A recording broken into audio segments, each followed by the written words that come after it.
చదువుతున్న విద్యార్థిని సౌజన్య మిట్టవల్లపల్లె విద్యార్థిని ఆత్మహత్య చేసుకున్నదని తెలియడం జరిగింది.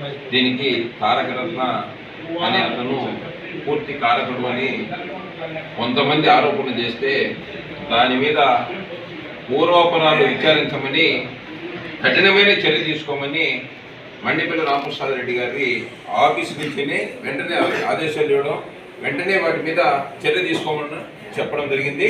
వెంటనే అరెస్ట్ చేయడం కానీ జరిగింది. అంటే దాని మీద విచారణ చేస్తే అక్రమ సంబంధాలా, లేకపోతే వాళ్ళ కుటుంబ కలహాలా, లేకపోతే ఆ అమ్మాయి చనిపోవడానికి చదువుతో ఏదైనా ఇబ్బంది పడిందా అనేది బయటకు వస్తాయి.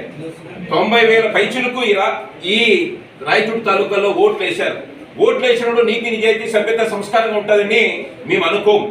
ఎక్కడైనా ఎవరైనా క్రమశిక్షణగా లేకపోయినా, అసభ్యకరమైన పదాలు వాడినా, అసభ్యకరంగా ప్రవర్తించినా వాటి మీద కఠినమైన చర్య తీసుకోమని మా మంత్రివర్యులు మండిపల్లి రామప్రసాద్ రెడ్డి గారు పదే క్రమశిక్షణ గల కార్యకర్తగా ఉండాలి. తెలుగుదేశం పార్టీ కార్యకర్త అంటే నీతి నిజాయితీ సభ్యత సంస్కారంగా ఉండాలని పదే చెప్తుంటారు.